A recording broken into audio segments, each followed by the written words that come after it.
Welcome to the 12 Days of Podcasts. This series of 12 perfect episodes of a waste of time with It's The Real is brought to you by the good people at Def Jam. Tonight, December 15th, Jeezy will be dropping his new album, Pressure. You might be wondering, who is this Jeezy? Well, go read a fucking book. Jeezy invented making it rain in the strip club. Jeezy got Andre 3000 and Jay-Z on a track together. Jeezy once offered to buy me an AK-47 for Christmas. You can't ban the snowman, but you can buy the album at JeezyShop.com. Hey, Jeff. Hey, Eric. How are you? I'm pretty good. How are you? Doing well, thank you. How are we doing in the 12 days of podcasts? We are on day 3. Okay. We are going strong. All right, good. Do we feel like we're going to make it? Yes. Excellent. Well, that's the best news I have heard until right now, Jeff, because announcement.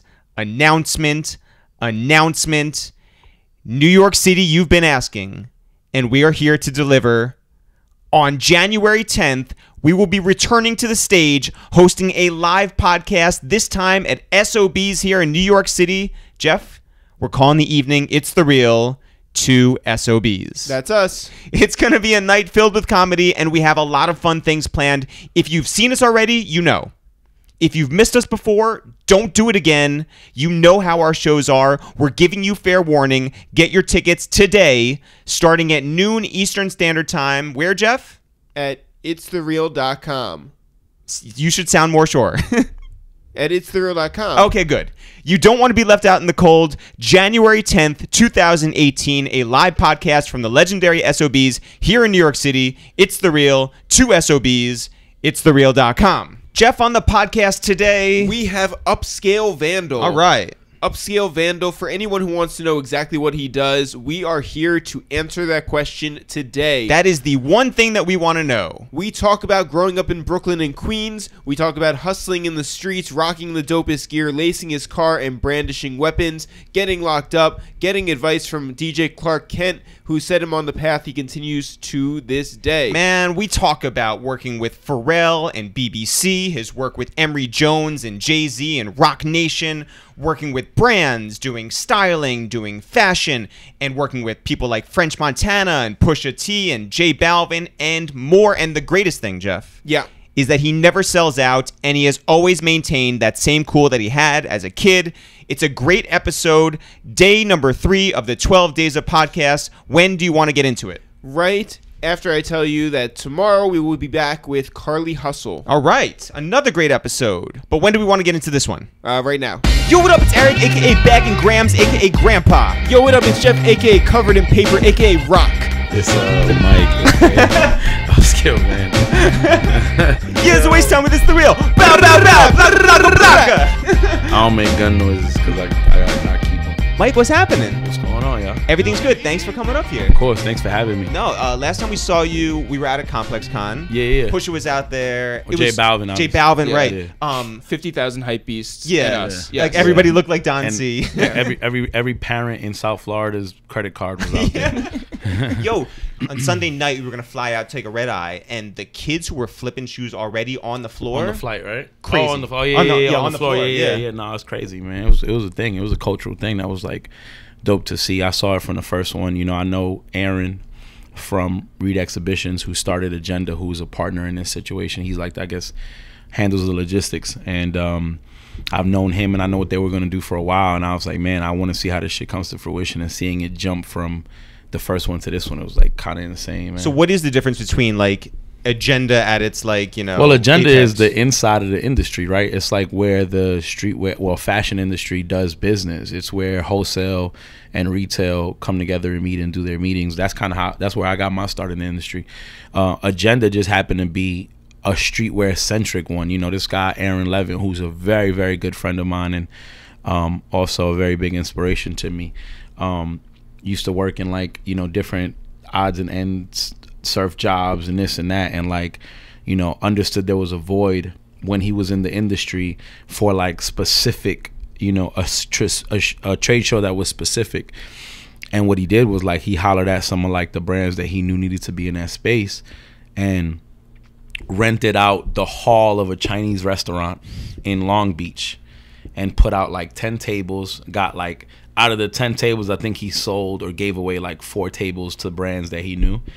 and I think it might have been like Hurley or some other, you know, surf skate brands, and that shit turned into a multi-million-dollar business, you know, that we know as Agenda, and then he ended up selling the company, and I think he still runs it, and I don't really know the full details of the logistics, but like, you know, he's a genius, and for him finding that, and now Agenda, like I'm sure you guys have been, right? It's like, no, I haven't been to Agenda. Oh, it's just like Complex Con, but it's like a brand showing what's gonna be, except there's no cool shit. Like, you go to do business, right? Like, I'm gonna show you what's here for the next 6 months. You buy it because, you know, fashion works on a 6-month cycle. So yeah, I mean, like, you go there to find new brands, you go there to like sell brands that are really popping and get Chinese food and yeah. Yeah, so you know, it was only the industry, you know, you can't just go, you have to be an exhibitor or a sales rep or somebody or a buyer, you have to have a store or a brand, and Complex Con is just like the consumer face version of that, and he added music and a live space, and, you know, obviously with Complex being the figurehead, they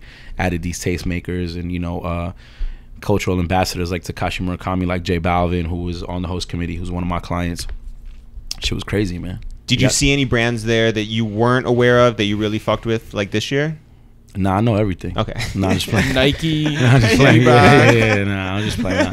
Nah, of course, you know, Atelier New Regime, I was aware of, but they, you know, they came, you know, I've known about them and I hadn't seen them in the space, and I met them last year at Complex Con, and they continue to elevate, you know what I'm saying? It's a brand out of Montreal. Who else? Yeah, man, I mean, you know, there's a bunch of kids out there just doing their thing, man. It's ill. It's Did you stop by the Dell table? Mm-hmm. Nah, that was a little bit crazy to see, like, how commercial, you know, it got, but that's business, right? Yeah. I didn't have time because, you know, I had a whole booth myself, and, you know, as you saw me, it was kind of fucking crazy. Yeah. I think that's what you were alluding to when you saw me. It was like, I saw you and I couldn't, like, it was wild. Yeah, it was wild. No, you signed a couple autographs for us. We had to pay you a couple $100, but it was really nice to see you. Nah, you lying. I know that because I charge $1,000 for autographs. So it couldn't have been me. Bamboozled. Where are you originally from? I'm from this area called Ozone Park, which is on the borderline of East New York, Brooklyn, and I guess Jamaica, Queens. Mm-hmm. It's a really, really interesting place to grow up. You know, I actually just had my boy Justin from Complex, who does food grills. I'm sorry, he's First We Feast Complex. And I took him around my neighborhood because he wanted to try this pizzeria that's very, very famous where I'm from. And, you know, the beauty of where I'm from, and I think Clark will tell you this, is like I live literally on the block that's the borderline of one of the worst Brooklyn neighborhoods, and like one of the, I guess, a weirdly populated middle class Queens neighborhoods. And growing up with that dichotomy, it's like you have two different types of goods and two different types of bads. You know, so like the John Gotti, the mob, you know, who everybody knows, John Gotti, is from like 7 minutes, like literally 7 minutes from my house. His house is 7 minutes from my house. And like Goodfellas was shot in my neighborhood. Right. A lot of mob movies were shot in Ozone Park, yeah, right? So then, like, you know, that, and then, but then right to the left of me is where, like, you know, Pink House Projects, you know, Linden Plaza, like a lot of notorious Brooklyn crime figures, King Tut, all of these people, you know, that I don't know if you guys are familiar, but like, you know, are from there, you know, so it's like a very strong line of like change, you know, from what organized crime is in Italians, and then like, you know, Spanish and black people crime, and, you know, whatever, however that's signified in race or whatever, but you know, I grew up around that, and you know, I'm Colombian, so there was no Colombian people in Ozone Park. Like, it's very few. I think there's some now. How did your family choose to live there? I'm not sure. That's a good question. It's only good questions on this podcast. Yeah, I can see that.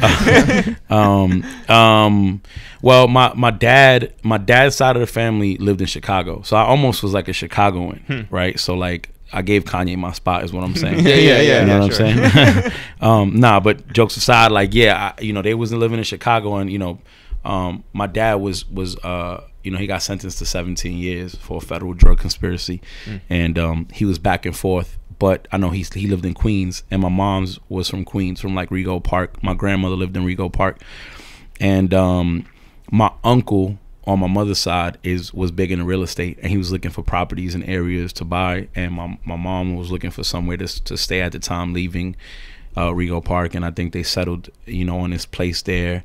I've lived in you know, me and my sister ended up buying the house that we grew up in. Wow. Yeah, so like I've lived in the same neighborhood my entire life. You know, so. But yeah. Ozone Park isn't one of those places that will ever get like gentrified, probably, right? No, I mean they're trying to do that to East New York now. Yeah. Which they just got like I think like $2 billion in funding from the city. Like 2 years ago, this bill passed, and they're trying to do that. But the problem with where I'm from is like there's nowhere else to go. Right. Like if you keep pushing us, it's the water, it's Far Rock, and nobody wants to live that far from the city. I mean, everybody loves living by the water. No, not that water. No. Yeah, it's a little murky. Yeah. I think it's a little murky. But no, like, you know, where I'm from is very far from the city, you know, and I think gentrification has a lot to do with, you know, people moving from other areas, you know, and not being able to afford the rent, so they continue to push like Williamsburg. Bushwick, which is not far, like is right there for me, is already gentrified. Yeah. But like I think my shit is just a little too scary. Well, how much time did you spend even like going into Manhattan as a kid? Not much, honestly. You know, I didn't start going into Manhattan until like maybe 14, 15. I have a cousin who lived in Manhattan his whole life. He's a bartender and like a computer geek, and he lived on 2nd Avenue, and he was always like, I was always amazed by his lifestyle. I was like, man, you're up at all times, you know about shit before anybody, and like he always used to put me on to so much things. So I used to be allowed to visit him, and then when I started getting in trouble and going in the streets and having my own money, I used to go to the city in the Heights in the Bronx, and you know, you start expanding. You went to the outside. Heights in the Bronx. Talk about like going far. Yeah, How long were you on the subway for? Well, where I live, you know, I live on the A train. Yeah, I live on the Grant stop of the A train. So you just got on and then just stay for just fall asleep, slept, and then wake up in another 45 hours.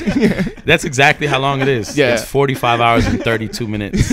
Far from my house. What was your first job? Like, what'd you do at 14? I've only had one job my whole life. Really? Yeah. And that's a boss. Yeah. Nah, I worked at 311. I worked at a call center. Yeah. So for the people who don't live in New York, you can call 311 for noise complaints or like a pothole or whatever, right? Or to curse me out. Yeah. That's why I called. Oh, that would happen. Why would people want to curse you out? I mean, it's New York. Just because you're on the other side of the line? No, it's New York. People want to curse people out just cause. Yeah. But like you're dealing with. I understood it. Like I didn't. You know, at first, like, you know, I'm from the street, so it's like people would be like, you know, fuck, you could curse, right? Yeah, of course. Yeah, you know, fuck you, I'm gonna kill your mom. And I'm like, well, you gonna have to, that's a long trip, bro. She live in Colombia now. Like, if you see her, let her know, you know what I'm saying, shit is cool on this side or whatever. But, you know, it's just a New York thing. Like, people was aggravated, and, you know, the city has a lot of problems, you know. It's like, we get a lot of complaints from, you know, New York City housing, you know, the projects, and like people don't have heat, and landlords, and all these other problems that we have. And were you good at your job? Yeah, I was really good, actually. It's funny because, like, you know, I had been in the street a little bit. I had got a lot of money already, and then like shit went crazy. I was fighting a case, and then I got that job, and then, you know, I was the only one. These are all like middle class to lower class income people, because the job doesn't pay that well, and we were subcontracted. So like it was at the Brooklyn Army Terminal, right? So you'd go and it'd be like a bunch of parolees. I didn't have no resume, right? So it's like a bunch of parolees, probationers, and all these people trying to just make a living. And I'm pulling up in like a, you know, a $30,000 Charger with like 22-inch rims and 5 TVs. And then motherfuckers like, what's up with this dude? And then like 2 weeks in, you know, I speak Spanish. So then they offered me. So ellos me ofrecieron que hiciera la otra turna del trabajo. Pero like yeah. So they offered me like the Spanish differential.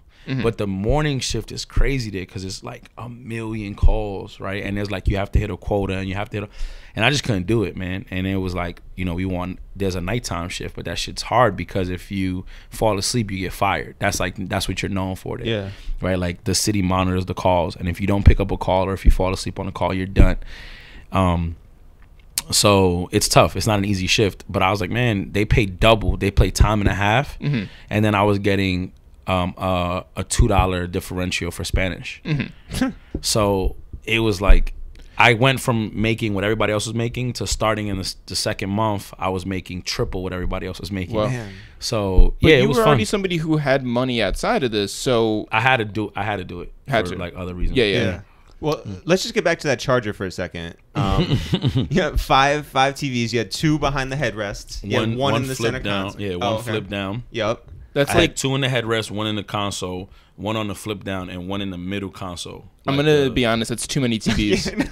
not if you have a PlayStation. Yeah, because I had a PlayStation in there too. Yeah, but were you driving though? Yeah, it depends. Like it depends on what it was. Like sometimes I used to pull up to the barbershop, wait on my cut, and we'd be playing like fight night. You know what I'm saying?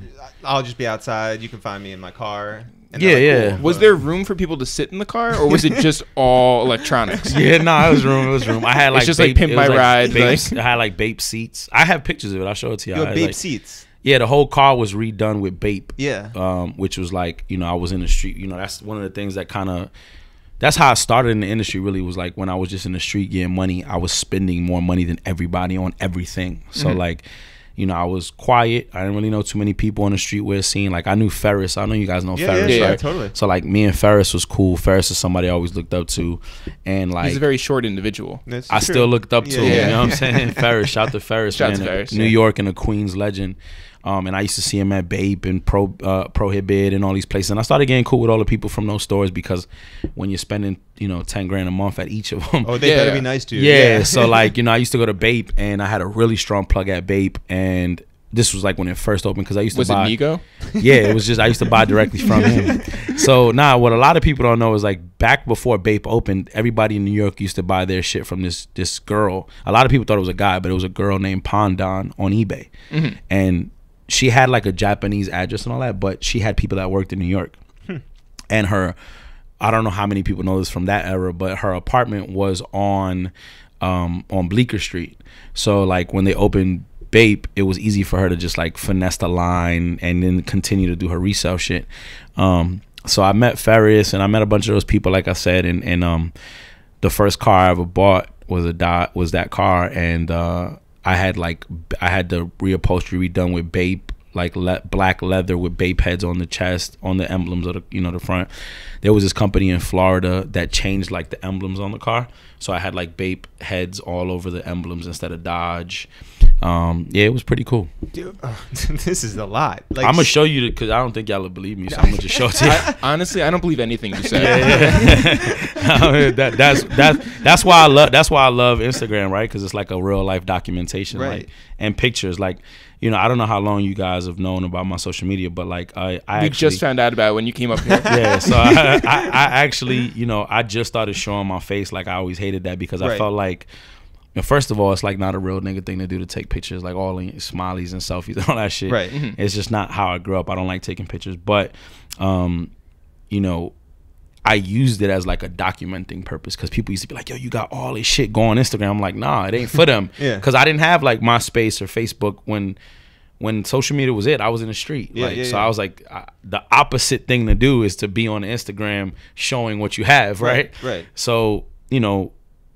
I used it as like a documenting purpose. Like, yo, when were you on this? Okay, scroll back to my timeline because I was on that before you. You know what I mean? Yeah. So here's the car right here. And so this is these are the Bape heads on the seats. Oh my god. See? That's real. Yeah. And then as you can see, the headrest is a lot bigger because they had to remodel it for the TV. So those are the rims. You know what I'm saying? Did you send it down to Florida to get? Nah, they send me everything. So look, you see the Bape head on the joint? That's crazy. Did the cops look out for you? No, you know the cops is never gonna support this. You know. Yeah. No, and I meant like look out for you, like yo. Oh yeah, I had a budget for tickets a month. Did you? Smart. Yeah. I had like a sneaker box that I used to put money in, and the sneaker box said tickets on it because and of course it had music and the tints were presidential black. Like, here go the TVs in case you didn't believe me. Damn. Yeah, that's a 14-inch. By the way, there's some people that got that in their crib right now. Too much stuff. Nah, when you young man and you got money, you just want to live, man. Yeah. What year is this? Yeah. I can't even remember. Shit, this was probably like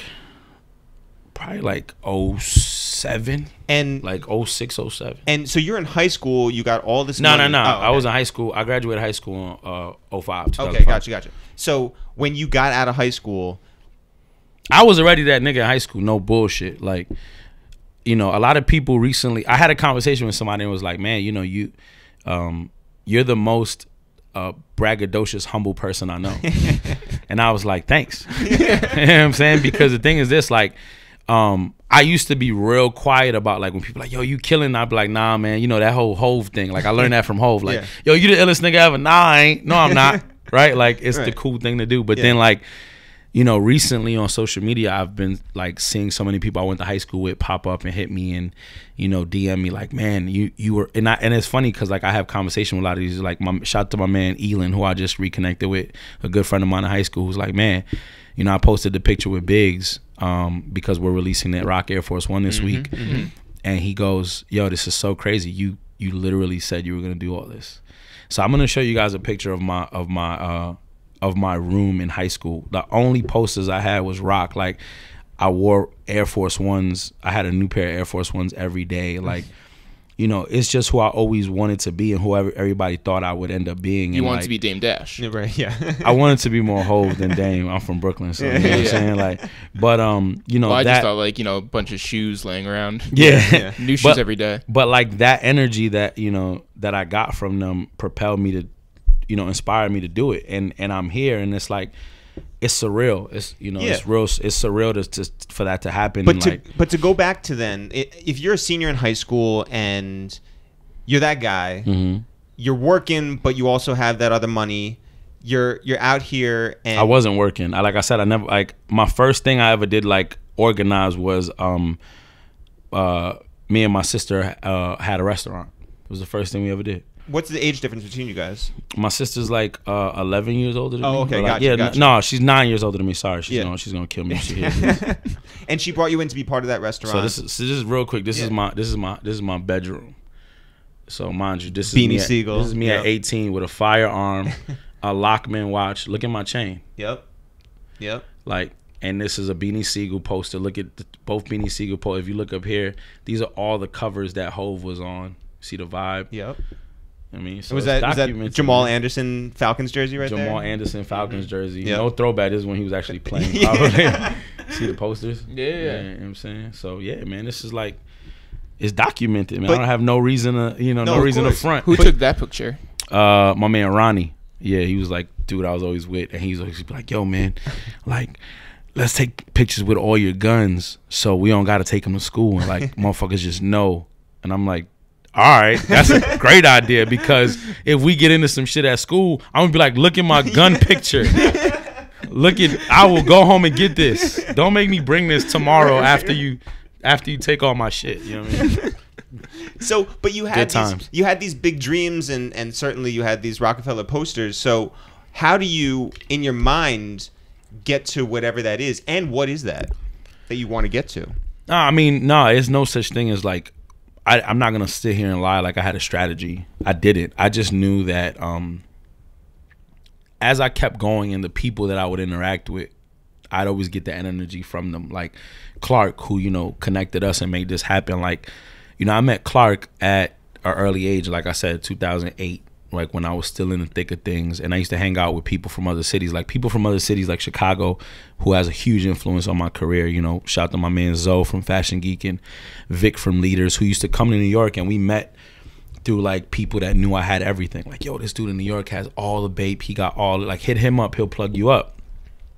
And when you got money and you in New York and like you go places, you know, that's how you get respect here. Like, you spend money and people show you love. It's like that one hand wash the other thing, you know what I'm saying? That $100 handshake, you know what I mean? So I always just got well taken care of, and I knew that hospitality and like having those connections was the key to good relationships.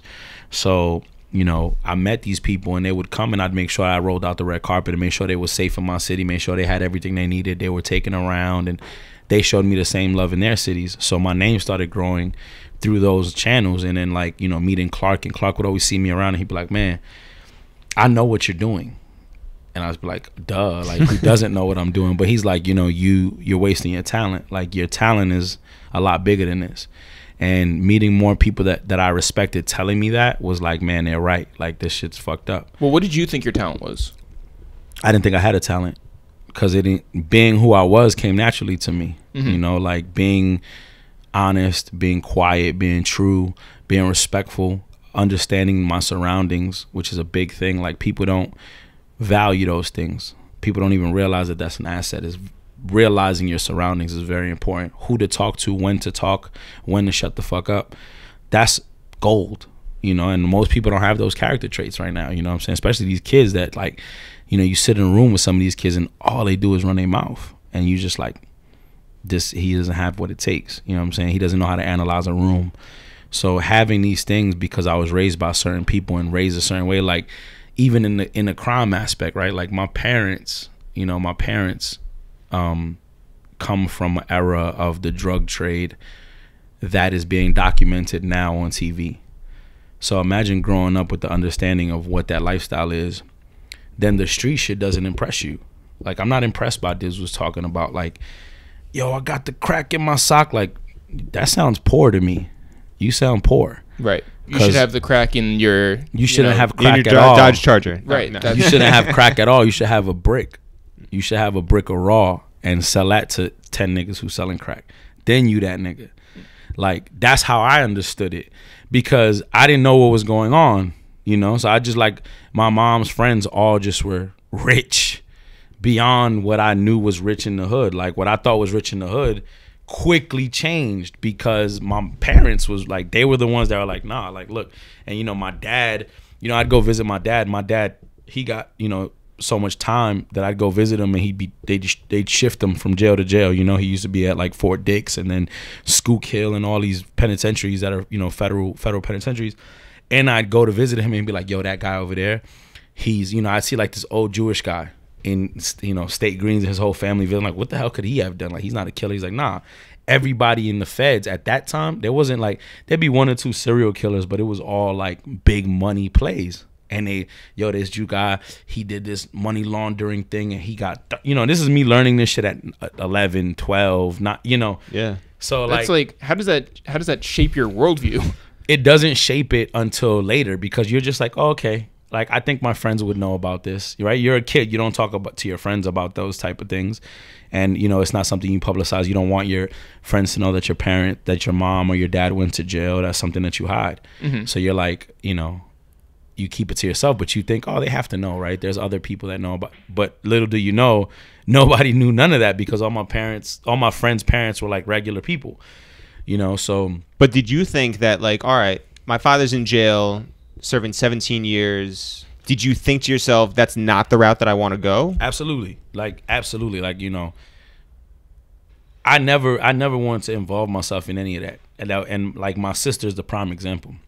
My sister's never done anything illegal in her entire life, ever. Like, she used to be like a knucklehead at one point as a rebellious, like, she got into this. I remember, like, I always joke with her about it, because like her boyfriend at the time was a Latin king, and they used to boost polo. You guys know what low lives are. Mm-hmm. Yeah. So all her friends were low lives. Like my cousin Alex, they had this friend named Leroy. It was like a group of them, mm-hmm. and they were who taught me how to dress and who I looked up to.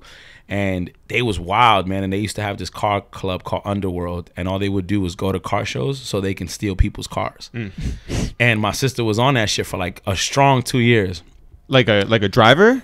No, like, she had her own car and would steal people's shit to put it on her car. Oh, okay, gotcha. Or like, she would have people steal shit for her car. Like, yeah, it was a crew. But she of them. didn't do anything illegal. Yeah, no, it's just you know, regular Grand Theft Auto. Nothing crazy. Yeah. Like, but you know, she had like a quick run-in with the law, and then that was it. Mm-hmm. You know, and my sister. And then she turned to USPA, and that, you know, now she's living straight and narrow. My sister is actually my biggest inspiration. I always tell people this, because my sister's the one that taught me that living a regular life is the most valuable thing you can live in. When I say a regular life, like, you know, having 2 children, having a savings fund, like, all of those shits are the real juice of life. Like, I know mad people that had it all, lived in Maldives and all of this, and then now they broke and they don't got shit because they didn't know what really mattered. And my sister's the one that kept me in line with that. My sister works, like, she's so consistent with everything she does. You know, she works for an airline company now, but, you know, she worked at a doctor's office for 12 years, and then she worked at a tow truck company for 6 years, and she's really diligent. And my sister is funny, because out of all the people I know with tons of money that sold dope and or like people that we related to that got in trouble, she was always the one that bailed everybody out. Mm-hmm. Like, my sister put my bail up when I got locked up. Mind you, I got like $200,000 worth of clothes in my closet. Right. But my sister, who doesn't have more than 5 pairs of sneakers, is the one who bailed me out. So it put things into perspective for you know what I'm saying? So yeah, when I was a kid, that's not what I wanted to do. It just the allure of breaking the law, you know what I'm saying? Yeah. So you meet Clark Kent. And Clark tells you there's a better way. A lot of people told me at that time, but yeah, Clark was one of the people that I respected because and by the way, Clark will absolutely take credit, so it doesn't matter. Doesn't matter how many other people have done it. Clark, it's funny because Clark, you know, when people talk about like, you know, Clark's discoveries, I'm like, and then like Clark would be like, yeah, I did, you know, he give you that like back, yeah, man, you know what I'm saying? And I'm just like, that's so Brooklyn of him, you know what I'm saying? So he's an amazing person. So you meet him, but what does he give you to sort of send you in a certain direction? You want me to be honest? Yeah. He snapped on me. Really? Yeah. In there's a certain circle of people, you know, as OGs that their way of accepting you is by sunning you. And that's a very rare thing. Like if I met you now and I started busting on you, like you'd be like, fuck this guy. Right? Like it'd be funny for a minute, but then you'd be like, fuck this guy, right? But in that era of things, that was their way of accepting you. It was like you getting your, you know, you're getting your stripes. Your wings, yeah. So like, you know, I was around Mayor, who you guys have to know, right? Mayor. So I'm at Complex Con too. Mayor, yeah, Clark. We're sneakerheads. Yeah. What are you guys wearing now? Oh yeah. All right. Yeah. Cool. Thank God. Yeah. You were fucking you were wearing Birkenstocks when I pulled up, right? That's right. Well, I am white. Yeah. No, but like being around Mayor, Clark, Safe, you know, who else? Dave Jeff, you know, these people who all come from similar backgrounds as myself and were being paid a lot of money to do what I liked. They started letting me around more. Like they'd invite me to all these sneaker con and all this other weirdo shit that they have for sneakers, like where guys meet each other and take pictures of their sneakers. And I'd go and I'd be like, yo, this is crazy. You guys got paid to be here. And they're like, yeah, and you can too. And they'd bust on me, they'd joke on me, and like at the time I was dressing real extra, right? Like, real extra. And that's when I started getting close with the clips too. Like, whoa. Oh, so you're wearing like all over print. You were wearing No, I was past that phase. I was wearing like I was doing like the Ryan Kenny button up shirts over like pink salmon sweaters. Oh, you're right. Like and then like, like red subtle. red frames, like Tom Ford red glasses, and motherfuckers would be like, yo, you look like Kanye and Farnsworth Bentley had a son and then took him to Columbia, like, you know, a bunch of shit. But was that Clark who said that? Yeah, Clark used to say everything, man. Clark used to kill me, man. I have a video that I don't know if he'll share it, but he's like killing me about the bait car. He's like, who the fuck would put bait? Like, you a hype beast. In my that wasn't even a thing yet, right? Right. But it was ill, man. And like, I knew that them doing that was because they wanted to see if I had the character to stand up. And man, that's what got me. That's one of the things that got me in the industry. So you start going to these shows, you see what it is. Yeah. At that point, where do you see yourself? I didn't know. You know, I was like, man, how do I sell the sauce? Like, I'm not, you know, how do I sell this? And then I got locked up. And then over something that like, not that it's worth it, but like something that, I guess, how worth it was it? I don't know. Being locked up saved my life. Really? Hell yeah. Because if I wouldn't have stopped being involved in the things I was involved in, I would have either ended up doing a real prison term. I'm talking about 10 joints or more. You know, my case was serious. You know, I came out, the first offer they gave us as a conspiracy was, and this was my first full offense, my first felony offense, was 7 years. I mean, I'm sorry, it was 10 years. And then I copped out to 7 years with a lot of different stipulations, like time. They gave me 2 years plus the time I had served. You know, and I came home on 5-year aggressive probation. I just got off probation in June of this last year. Is that why because you've been putting up some pictures on Instagram of like court dates? No, that's a different thing. So I just recently caught a stupid case for an assault that's really stupid. But again, those are the things that happen, right? And I've been putting up those pictures because it's like I stood off probation because my probation was really aggressive. Like I couldn't, if I got rearrested for anything, it left grounds open for them to reopen my case and me serve the full amount of my time. So for example, like let's say I did 4 years. So I did 2 years time served, right? Like I did the time that I was locked up fighting my case, which was about a year and change. They gave me that as 2 years jail time served, right? So, which is a lot of time period, right? Yeah. So I didn't want to be ever locked up. That's the most. any nigga ever in life tells you that it's worth going to jail for is lying. Sleeping next to 50 motherfuckers telling you when to eat, when to piss, like that shit is not humane. Like I'll never do anything to go back there, right? So I took the plea deal, and the you know, stipulations of the plea deal was if I got rearrested, you know, I'd have to go back and retry my case, and I can do the rest of the time. So let's say I did 4 years probation, nothing happened, and then I get rearrested for some drugs. I'd have to go do 5 years, which was the balance of my time, no matter that I was home for 3 years on probation. So like that shit's scary, you know what I'm saying? So I was walking on pins and needles for a long time, and being in the spotlight for certain reasons, and being where I come from and not leaving where I'm from, it leaves you vulnerable to a lot of things. And you know, a lot of people, you know, you guys know who Casanova is? Yeah, of course. So I had a conversation with Casanova about this, because you know, you deal with this shit, like you trying to get out, you trying to get fully out, but you know, there's always going to be something to try to pull you back in. And I stood pretty clear of that, you know what I'm saying? And then just recently, finally after getting off probation, you know, it was some random situation. And again, one little night swinging on one person can change everything. You know, I was right back in handcuffs. It didn't matter anything. Nothing else matters. It doesn't matter how many people know you, how well you look, how professional you are, how sober. If you have a felony on your record, in any penal system, you're a criminal. So when you get locked up, they treat you like a criminal.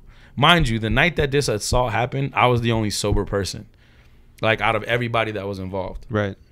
And everybody else that's involved was like, yo, we got this. Like, we don't want nothing to happen. But I'm the first person in handcuffs. I'm the first person at the precinct. I'm the first person with a charge. I've been to court 3 times and they don't want to drop this charge, even though they're not pressing charges on me. Like the DA is continuing to press against me getting this assault charge. So, you know, that's the shit that kind of opens your eyes and be like, man, you know, you, as hard as you try, you got to just remove yourself from the shit. You know what I'm saying? So, are you allowed to talk about this, by the way? Yeah. Okay. Yeah. I mean, fuck them. Okay. You know? when you were sent away, did you want people to visit you? Did you want your sister to visit you? No. Hell no. A couple people did visit me, and like, it wasn't good. Like, you know, the girl I was dating at the time came to see me, and you know, this is something like, this was super foreign to her.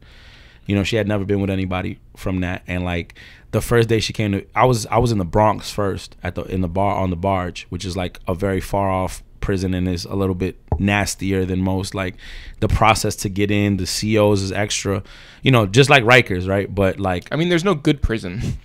Nah, no lie, there is. Like there's places where people understand you're doing a certain amount of time, so they're a little bit more lenient and easier on your family. Right. But like the Bronx, these people are local. They don't give a fuck. Like, it's bad. You know, they treat like visitors like criminals. You know what I'm saying? So, you know, the girl I was dating was like, I want to come see you. And I was like, all right, come. And like the first day, like she took a 2-hour trip.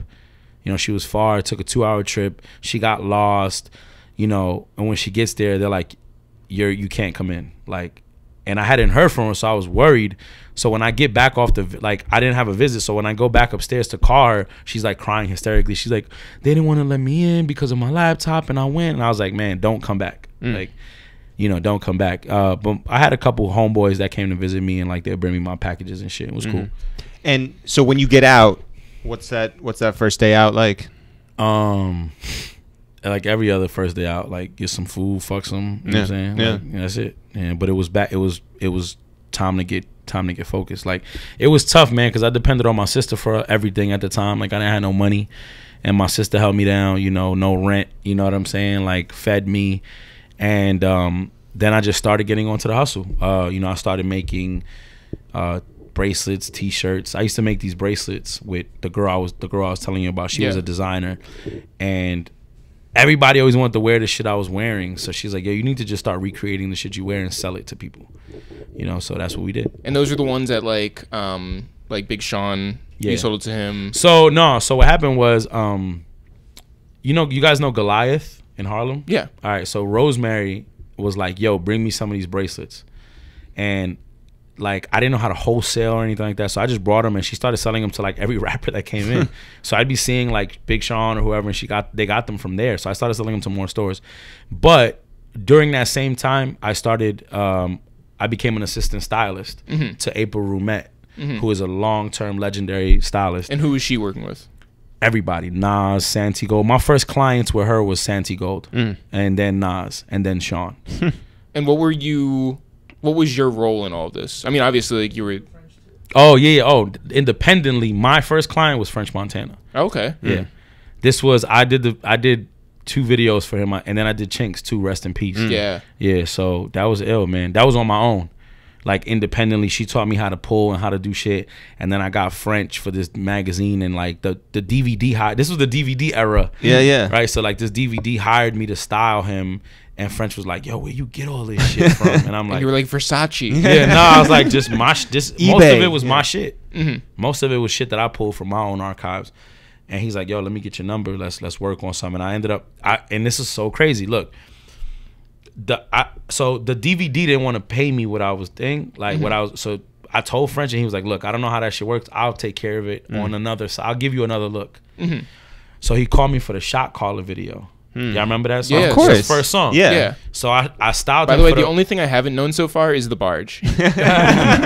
Everything else that's been, on the straight and narrow, I have known. the reason it's called the barge is because it's actually a boat on the water. They call it the love boat too. Well, yeah. There's not much the love that goes on, No. but yeah. Yeah. So anyway, we shot the first day, right? And he's like, "Man, I need some more sauce for tomorrow. It's a 2-day shoot," and I get locked up. Because I was going through fighting the case at the time. Yeah. And I get locked up the second day, and I couldn't finish the shoot. Yeah. That sucks. And I called him. I call his man Mitch, who's still with him actually, and I was like, "Yo, tell French I'm in lockup." You know, that was like the second call I made. It was I called my sister, and then I called because I didn't want to look bad. Yeah. You know what I'm saying? So yeah. Holy shit. Shout out to French Montana. Can you watch that video anymore? I have a video of him calling me the most swag person ever. Oh, that's dope. It's on YouTube. Yeah, he calls me masterful. Actually, that's his word for me. Masterful. He's like, "Yeah, this is you got you masterful." It's pretty ill. French is that dude. Nah, he's a great guy, man. is. He's a great guy. After you get out. Yeah. So we go back to styling. We go back to making these bracelets, and then I knew styling wasn't for me because the business of styling is nasty, man. It's a nasty business. So styling's not for you, but making accessories. That also wasn't really for me, but I like the sales part of it. Right. Well, Right. of course, yeah. So The money then, part, yeah. So this is what happened. Like the way I transitioned into actually having a job, like a career in the shit, was some of the people that I had known in the industry that were store owners and was like, "Yo, man, you need to be a sales rep." So because I was a stylist, I used to go to showrooms and marketing offices a lot to pick up clothes that were pulled. And I was like, "Man, what is this guy doing? What is that guy doing? What is that guy doing?" So I went to the Foundation showroom, who at the time, they're one of the first streetwear showrooms to ever, start selling streetwear specifically. So right now they sell, I think they sell BBC, they sell Kappa, they sell a bunch of shit. And at that time they were like, "Look, we don't have any internships positions available, but I know this guy, I'm gonna plug you with him. His name is Dean Singh, and he was starting this brand with called Private Stock Denim with John Kuhn." John is a young Asian kid who started this patent for some car parts or some shit like that, and he got rich and he wanted to make clothes, and his family had the factories in China. So he started making. He actually owned the license for 8732, which is Young Jeezy's line. Right. So I started doing the sales for Private Stock for the low, for dirt cheap. I mean, I'm surprised that you were even looking for an internship position, because that seems even low for what you were doing. Well, just because I had no back, I'm at that time, I'm 26 years old, 25 years old, some shit like that. Yeah, 25, 26, maybe 25 going on 26.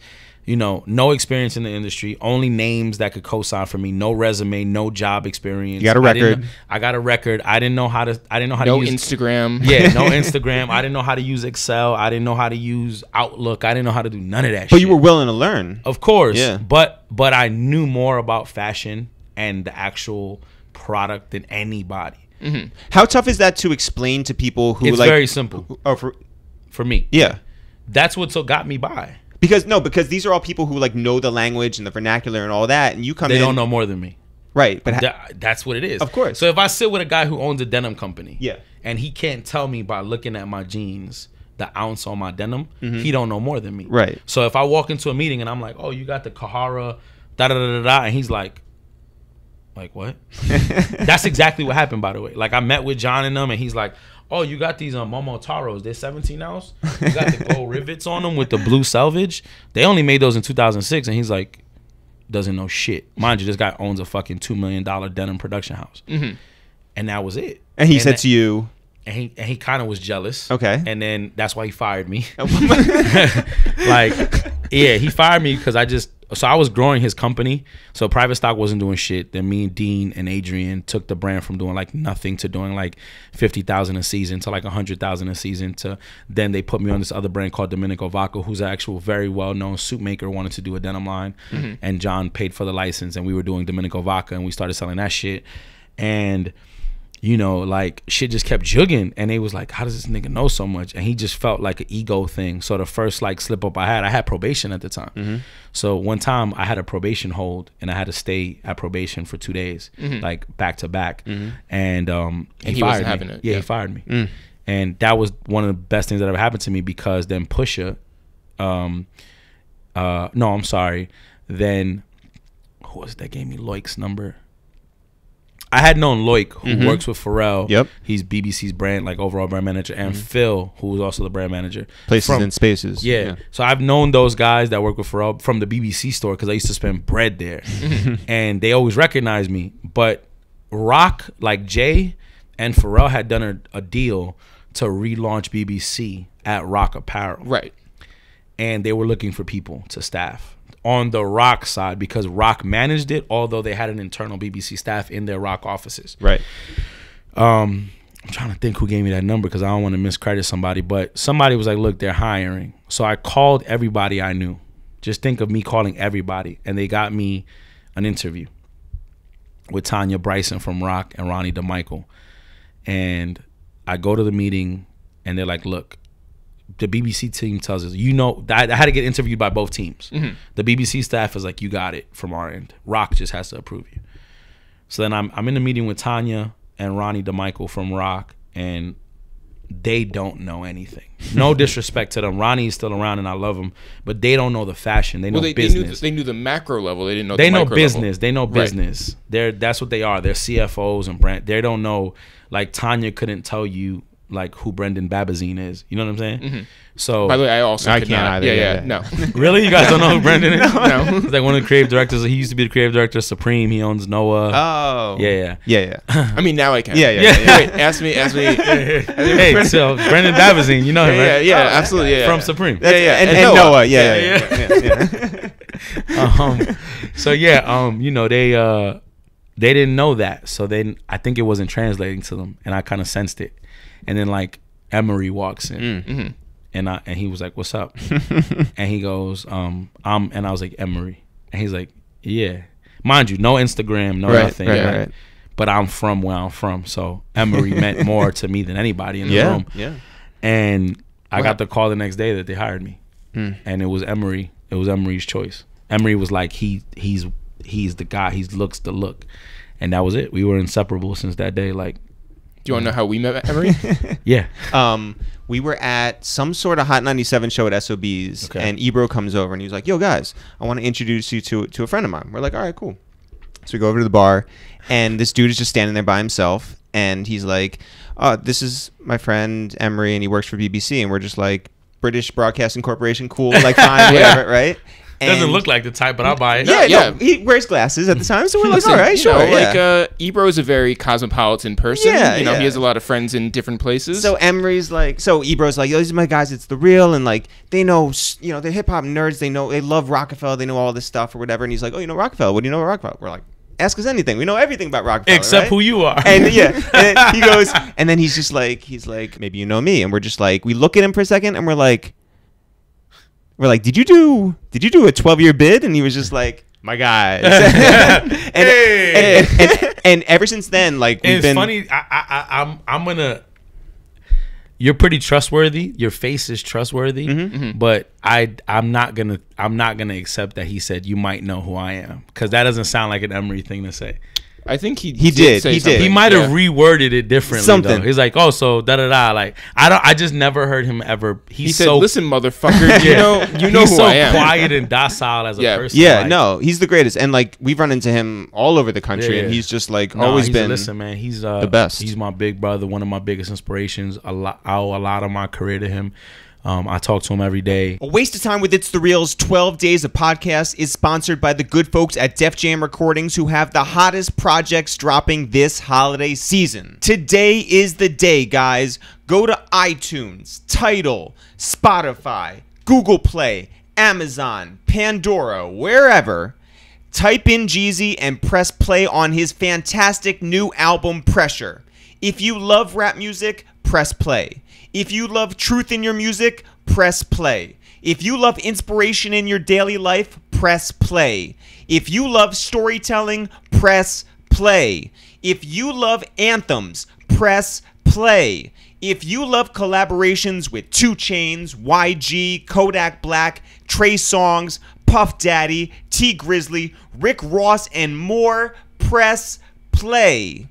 And if you haven't pressed play on that dynamic single American Dream featuring J. Cole and Kendrick Lamar, then just stop everything you're doing, turn the volume up, and blast that right now. Pressure is real hip-hop. Jeezy is real hip-hop. Go to JeezyShop.com right now. They have exclusive album and merch bundles, and support this legend.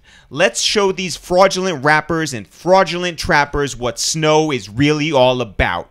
Just a small thing about Emery is that I'm not sure people understand how influential. Well, influential, but also like how detailed his pieces are. Nah, man. Like, because we have a friend who was like, "Yo," he's like, "I'm not the biggest fan of the Paper Planes logo." He's like, "But I'll wear the hat because it's so well made and what it represents." Yes, you know, there's a story behind the plane, and like they wrote an amazing piece that's like, you know, the paper plane is the first way that a kid from the projects escapes the projects. You know what I'm saying? And it's like this shit went global. A paper plane going global is a different thing. Like, I don't know if you guys recently saw like Neymar wearing it and like Bieber wearing it. And it's like, this is another version of a rock logo. And for them to recreate that 4 and 5 times, meaning like, you know, they can create a stamp that you feel like you're a part of something. And, you know, we launched this while we were there. Like, rock apparel was reshifting while I was there, and there was a lot of changes being made. And that's why me and Emery got so close, because what he gave me in wisdom, I gave him in, you know, deep direct-to-consumer knowledge, and trying to hip him to like how to translate the language he spoke to the kids that he needed to get it to. And that was our synergy. And man, like, you know, I forced him to start an Instagram. You know, I don't know if he, you know, you guys probably heard, because he says it all the time. Like, you know, he didn't want to do Instagram. And we sat and I wrote a strategy for him, because I didn't want to do it. So me and him related so well because of our backgrounds, and like coming from where we come from, and like having the felonies and all of those things. Like, there's an understanding of how you have to navigate through this world when you come from that. And me giving him all the knowledge that I had that he may not have, because he wasn't on the ground level with the kids, and then him giving me the OG knowledge of it and how to navigate through those waters, man, was like, man, we kind of became a duo that was unstoppable. Like, so what were your official duties at that time? So I was the sales rep for BBC. So for a while I was the sales rep for BBC for the Northeast. Then they gave me, like 6 months later, they gave me the South and the Northeast. And then they gave me the Midwest, the South, and the Northeast. I ended not up, much left. Yeah, and then I took over the whole country, and I was the sales manager for the entire U.S. territory. And then my partner, who was doing, his name was Oliver, he was doing BBC when I got there.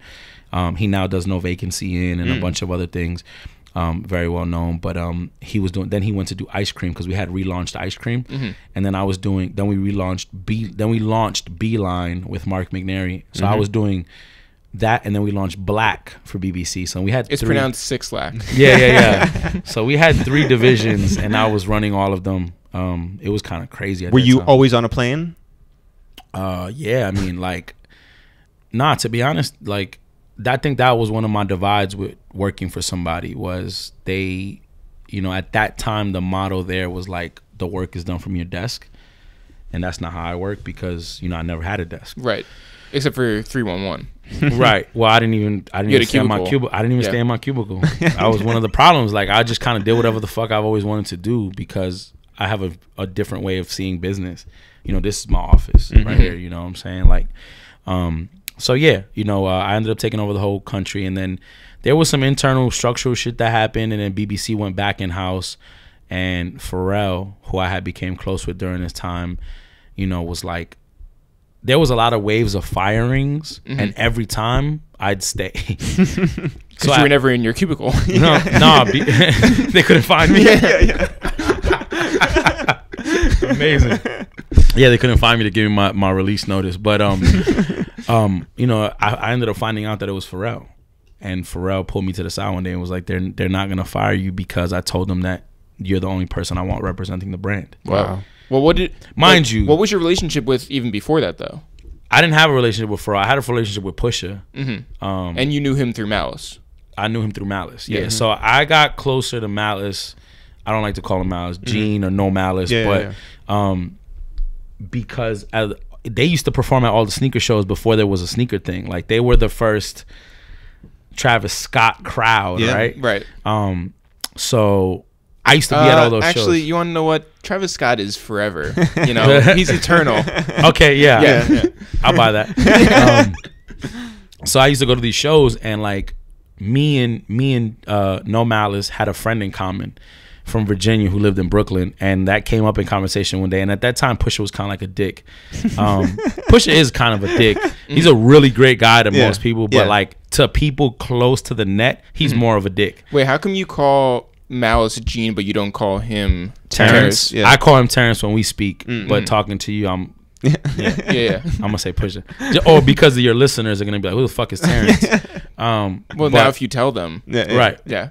So I'm gonna continue to say Pusha. I say Gene because, I say No Malice because he preferred to be called that. Right. And I respect his wishes. Because he's scarier than anybody. By the way, though, you don't want to fuck with him at all. Wait, who are we talking about now? Pick. No Malice is actually really he's not the person you want on the other end of the stick. Like, he's definitely not to be fucked with. But yeah, so like we had a friend in common. So at that time, like I'd be in the green room or backstage, and like me and No Malice would talk, and then Push would be somewhere or whatever. But he recognized me. So then when I started working at BBC, me and Push reconnected. He was like, "Oh yeah, you know, you see my brother all the time," and we became really close. Like, again, I had known him for longer, but we became really close during that time. And he wanted me to do some stuff with Play Clothes for him, and he wanted me to help him with Cream, which is his boutiques in Virginia. And so we got really close or whatever. And then that's the time when No Malice started stepping away from music. So me and his relationship got a little further apart. But again, I had so many cosigns through BBC and through Push and through Rock that Pharrell kind of gravitated towards me, and Loic was like, "Yo, this kid, he's the one that kind of makes sure that the brand is represented well at stores." And are you Mike to them, or are you Upscale Vandal? No, Mike. Yeah. Nobody calls me. Terrence calls me Michael to troll me. Like, he'll call me at 8 in the morning and just be like, "Michael, why are you doing this, Michael?" And he'll just troll me like that. What have you done by 8 in the morning? Like, he wakes up every day at 8 in the morning. Man, yeah, he's at the gym at 9. He's very diligent, but he also goes to sleep at like 10:30, 9:30. He's the only one that does hostings, like a hosting at a club, and goes right to bed. Real rap. Yeah, real rap. You would think, right? You'd be like, "Yo, we popping bottles." None of that shit. He goes right to bed. He goes right to sleep. So in the car sometimes, even though you have all those TVs for him to watch. Yeah, exactly. See, I go to the extra mile for him. So when do you become Upscale Vandal? How does that come into your life? Upscale Vandal was always the thing I used for socials, because it was like, that's who I am. It's a dichotomy of wanting the best in the luxuries and knowing the better things in life, but coming from the Vandal side of things, right? So it's very Ozone Park. Yeah, that juxtaposition is who I am, Upscale Vandal. So that started from when we started doing the bracelets and the shirts. the stores were like, you need a brand to call us by. You can't just say, yo, there's this kid from Brooklyn who's making these. Just call it Michael. Just call them Michaels. Yeah, it's a craft store. Yeah. So then I was like, man, I was trying to figure it out, and we came up with that, and that was like what we were tagging them as, and then what I used for the socials, and that kind of just stuck. So then I became so my following was growing a lot, you know, because of the shit I was posting. I wouldn't post my face, I wouldn't post myself really. I'd post sneakers, archive, clothes, friends, whatever, shows. Would you still comment on people's shit? Not really, man. I was really aggressive at the time because the internet is still a pretty new thing to me. As digital as it may seem I am, I'm not an internet guy, man. Like like the second year I was on Instagram, I paid somebody, I'm not lying, $450 to find somebody's address so I can go and smack the shit out of them for saying something on my Instagram. Whoa. Yeah. Did it work? No, yeah. Oh. And I have it on video. Yo, how much can we pay you to do the same? Yeah. It's well, like no, we know Mano. Nah, you got it. Yeah. Nah, you got it. You good. Mano doesn't need to find it. He just smacks everyone. Nah, man. Like, yeah, that was dumb. That was such an ignorant time of my life because I didn't realize. You know, you grow and you come from somewhere where your name means so much. You know what I'm saying? My name is all I have. Like, you know, I've realized that, and that's why I rather do what I do now for a living than having the street side of it, because, you know, I'd rather go somewhere and instead of paying to get a table and paying the rate price because I want to pop bottles, I'd rather them give me a free table because they respect my name, you know, and that's what happens. That's the difference, and that's what I try to preach to kids from where I'm from now. Like, fuck all the extra shit like buying your way in. Like, it's the respect and the weight of your name holds, the weight that your name holds, and you know, you want to go somewhere and they want you to be there as opposed to like you're paying there, so they have to be nice to you. So like, you know, the internet to me, you know, is kind of like the space where people, you know, are allowed to kind of really be themselves, and that kind of goes too far off every end. And you know, I realized I recently had a conversation with somebody because, you know, I've changed so much and I've grown throughout the time, and you know, somebody was like, man, you know, you get so much hate, you get so much love comments. And I was like, yeah, I get a lot of hate comments too, but I leave them there. You know, I'm one of the very few people who, like, when people comment crazy shit on my page and you know, make fake pages to do all this shit, like, you know, that happens to people with followers, right? I'm one of the very few people that don't block them. I don't delete the comments. I leave them there. And I leave them there because it's like, it's kind of like a painful thing for the people who are doing that to leave them there, right? Because imagine you, well, without a response. Yeah, I mean, sometimes I respond, but I respond in a way that I know is going to hurt them even more. Because, like, imagine you're a 27-year-old man. I don't have to imagine. Right? No, I'm just saying, because you're living well, but picture you're a 27-year-old man and your insecurities get the best of you so much that you take however long it takes to make an email, then however long it takes to make a fake Instagram, then you spend time of your day to go on some other man, another grown man's, and some of these guys have like kids and girlfriends and like, and then you go on another man's social media page and come to Brazil to leave how you really feel. Right. That shit must be sad, man. Right. Like, and I leave it there to maybe hopefully like one day those people that go back and be like, damn, this nigga didn't even say shit, and like, man, did I say that? Like, maybe it's like a mirror. And like they be like, fuck, I'm kind of bugging, right? Yeah. And if not, like, you know, at the end of the day too, man, one of the things, like, the internet really isn't ever turned real. I mean, we see the situations where like people say stuff on the internet and then there's like a scuffle about it, but that doesn't happen enough. And that's how you know that it's not ever going to materialize into something, because nobody ever laid a hand on me, you know, and nobody will lay a hand on me without a repercussion from what really comes from that. But the internet is like a festering ground for that type of energy, you know what I'm saying? So like the beginning phase of my social media thing, I was like, let me disconnect myself from this shit so that people don't think it's a fucking game. I'm not approachable. Do not come to me. Do not try to say no funny shit. And like I said, I paid this kid. There's a kid in my neighborhood who does he used to work at Apple, and he just like he hacks. That's what he does. He hacks Bitcoin and he, you know, all this other shit. Oh, so he's doing okay. Yeah, he's doing crazy, like crazy. He's like, that's what he does. And I was like, yo, how much would it charge me for you to find somebody for me? Like, if I give you this information. He was like, give me $200. So he was like, it's like he was searching and it was just not enough, and the guy didn't post that much or whatever. And then he finally caught a geotag, and then he like linked it to like a bunch of other pictures, and he did like a little search for those pictures. This is like 24. Yeah, he literally He did was that. your Chloe. Yeah, so then I did that. So like, you know, we've sat in front of people's cribs, and like Pusha would call me like, yo, are you stupid? Like, you like a Michael? fucking idiot. Well, yeah. Michael. Well, follow-up question, are you? Yeah, I was. That was really stupid of me. Who knows what would have happened? Like, I've sat in front of Marcy Projects waiting on somebody. Jay-Z? No. Don't Like- you find that most people who comment shitty things will never ever say it to you in person? Like, that's what I've Of always course, found. but that's the point I'm trying to make. Like, I'm risking my freedom doing To prove a point to somebody that really is a fan. Yeah, but we agree that it's stupid. yeah. Okay, yeah. Yeah, no. I'm that's like, what why am I telling you. arguing this? Yeah. I'm not there anymore. Right. I'm not there anymore. But you know, Right, it's that was the changed, thinking, But that was yeah. the thing, and that's why I didn't post myself. But now it's like, I post me. I'm smiling. It's all Yeah. good. You know what I'm saying? But I've learned, and it's important for me to say that, because I want kids who are going through that growth process to go, yeah, I fucked up too. I still fuck up. I still do it. I'm still looking for somebody. There's still somebody who I'm going to smack the shit out of when I see. Do you want to shout them out now? No, it's cool. You know what I'm saying? But like, these are the things that you go through, and like, I'm human.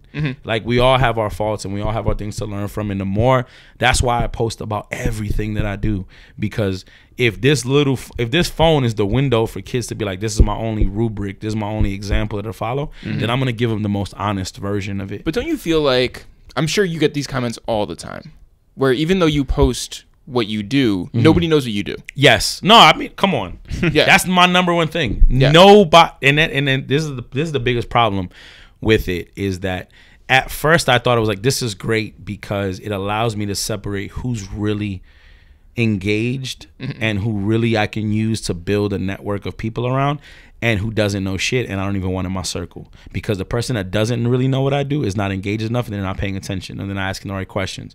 They're just looking at the glitz and glamour. They're looking at that I'm backstage with Push, or that I'm da-da-da-da. You know, they're not really engaged. And those are the people that I don't want to be around.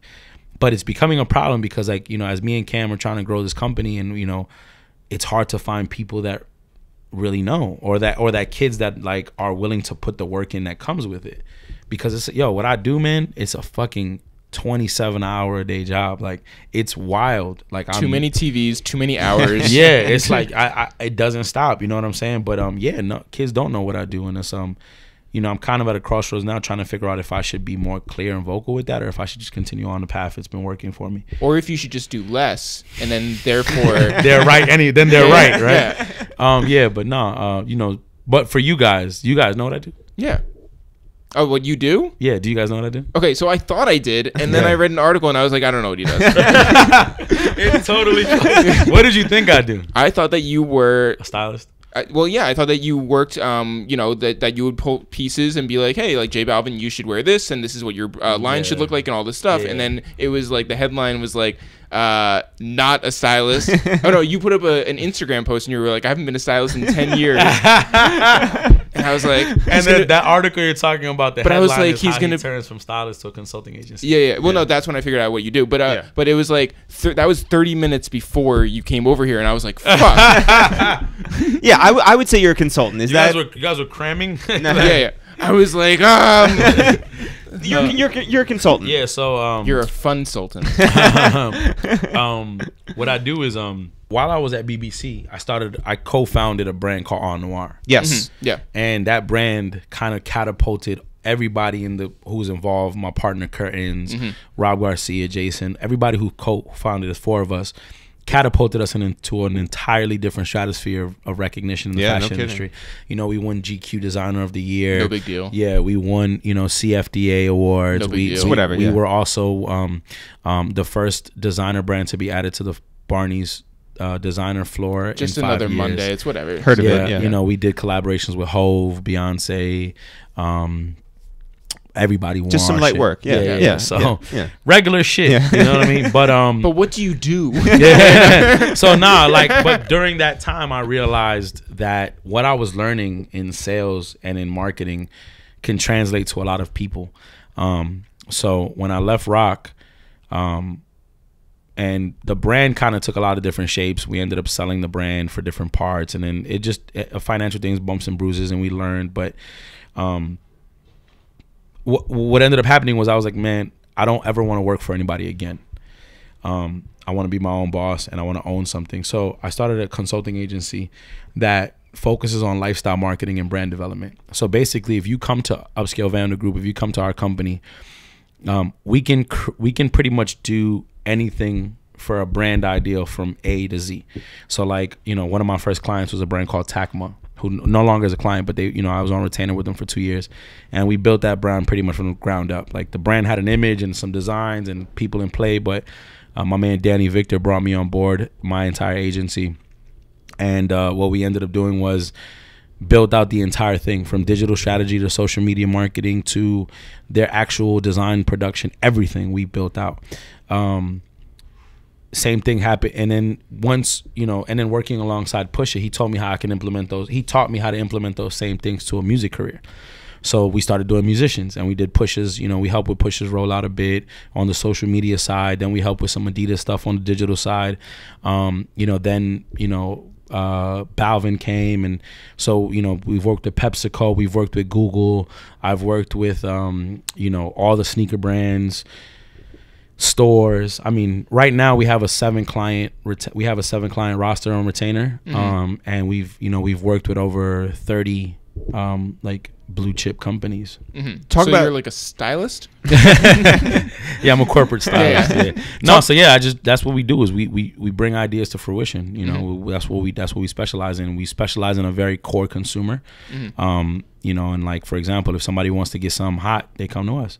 Talk about knowing your worth and the reason why you wanted to work just for yourself. No, honestly, it has nothing to do with my worth. It has to do with the fact that like I have a vision for what I want to see the future like, and the kids that I inspire, and what I see that the position should be. The reason I'm so, and the people don't know what I do on social media and I give so much access, is because I would have never got in trouble if I would have known how much opportunity was available in the things that I like to do. If when I was 16 somebody told me, hey, you like sneakers, right? You don't have to own a sneaker store or know how to draw to be in the sneaker industry, meaning design or whatever. You can do lace tech. There's somebody who gets paid 180 grand a year who literally all they do is pick fabric for laces. Like, they went to college for textile. Like, if I would have known that when I was 17, I would have never got in trouble. I would have never done anything besides figure this out. And I have 2 nephews who are trying to figure it out. One of my nephews goes to school for fashion business, and like, but these you wouldn't want that. I mean, like, I understand, like, that the thinking would be different. I mean, and maybe you wouldn't have been in the streets, but you're not the type of guy who would just be like, oh, you want to know what? I'm going to be the lace guy. I might have. I think you think bigger than that. No, I might have, because I don't know. I don't know what the lace guy could have turned into. I could have created something that was, revolutionary. Right, the in lace that industry. guy consulting group. Yeah. Or like invented the new lace, right? Like the one that auto laces on every shoe or something. I agree with what you're saying, that my ambitions are greater, but I wish I would have had a more strategic approach, because I would have got a lot quick. I got to where I wanted to go a lot quicker, and I don't want to put a time on myself, but like, I know that if, I would have known that these opportunities existed, I would have capitalized way earlier. I would have beasted on motherfuckers. And that's why I'm trying to rush to do so much now, right? That's why I have my hands in so much right now, like, because I'm trying to catch up for lost time. And in that same capacity, learn more so I can give more back to kids. I don't know if you guys know, but I was teaching a class in the Bronx. Yeah, at Highbridge. In Highbridge. Shout out to A Boogie. Yeah. You know what I'm saying? I mean, he wasn't in your class, but he was. No, he was. He was in your class. Yeah, Don Q was my understudy. No, I'm just playing. Oh, yeah. No, but yo, it's so easy to like just spread bullshit. By the way, you should just, all like, I have to do is just look at you. Yeah. No, I did that. It's a very trusting face. I know. I'm a salesman, so I know how to get it off already. No, but I taught these kids in Highbridge the business of fashion, and it was really hard because, what people don't know about the inner city, man, is like, you don't know how much these kids don't know. Like, half the kids in my class didn't really know who Jay-Z was. Well, they're also young. But that doesn't that is, I mean, it's not an excuse. you're from I'm New just York. saying, yeah. Like That's a problem. That you is a have to problem. know who Jay-Z is because it's not about his rapper, his It's a career. different borough. He's an icon. Yeah. He's an icon. Yeah. And you should know who icons are. And not because of their music or because of becoming a fan, but you should know what they built so you can know what's available to Also, you. Jay-Z reveals a lot of himself on this new album, 444. Count that. on Yeah. title. Yeah, Rock Nation, hashtag paper Yeah. play, hashtag, bet on yourself. Yeah, I should put the little after that. Yeah. Yeah, so like I was teaching these kids and I was like, man, I've never taught a class before. How do I get these kids to engage? So I was like, man, they all love music. So what we did was I built a record label in the class. They're called Finesse Nation. I let them name themselves. And by doing that, I was able to show them what I do because I was like, all right, now we have to do all the things that go around an artist. And they're like what? And I'm like, marketing. They're like, what's that? And I'm like, all right, well, you see when you guys bought A Boogie's last project and they had these T-shirts that they gave out, like that's marketing. And I gave everybody in the class different roles. So there was a marketing person, there was a digital strategy person, there was a stylist, so they all kind of got them how to finesse. Yeah. And they basically all kind of, there's an artist in the class, his name is Dante, who was like, I guess, one of my favorite students. He was the main artist, but he was also the hardest working kid. He did his own part of everything, right? Yeah. So like, and that's how I was able to teach him that. And I'm gonna try to I'm rewriting the curriculum to do it again now in the fall. That's awesome. Shout out to Highbridge Green. So now having been around all the guys, Biggs and Emery and Jay and Lenny and everybody, what does it mean thinking back on your high school room with all those posters there? As you guys know, as a salesperson, you're never supposed to be at a loss for words, but it's really inexplicable. It's hard to explain the feeling of seeing these guys who I idolized. I had a conversation with Biggs and we recorded it for Nike where he's like, you're the future of this. I'm passing the baton to you. And Emery has also told me that, like, I represent something for them that's the future of what they would want the kids that grew up on them listening to be like. So carrying that shit is like, it's finally like I know I was doing something right, but it's like finally like a stamp of like all I'm missing is the rock chain. Yeah. Like once I get that, I'll be happy to retire. That's it. Yeah. But everybody feels like that. Of but course. But I mean having that cosign in it, but the one thing that I really, really have been focused on as of recent, and it's happening, and it's like we're putting something out officially, is like, there's a as much as an honor it is, there's a big weight to carry with that, because I also want to make sure I represent, because there's a lot of kids that don't remember that or don't know that legacy, and it's very important for me to carry it on the right way. So it puts me in even a bigger box of constriction because I don't want to slip up, because I represent somebody and people that are so prestigious that I can't dirt their name, you know what I mean? So it's not as easy as it looks like, oh yeah, I'm the future of rock and like that, and it's like, nah, the future of rock comes with a lot of responsibilities. It's like Spider-Man, you know what I'm saying? Like there's a lot of responsibilities to carry, and people look at you a certain way, you have to hold your hand a certain way, you have to shake people's hand a little different. You have to smack people, when they More talk shit. often, Yeah, way more exactly. often. $150, you can get somebody else to do it. You mean to find them for you? Yeah. I still smack them. But yeah, it's important. It's important, man. That's a big thing to me. I'm representing a crew of people that built the foundation of what I think is the culture right now, the hip hop cool culture, the business culture.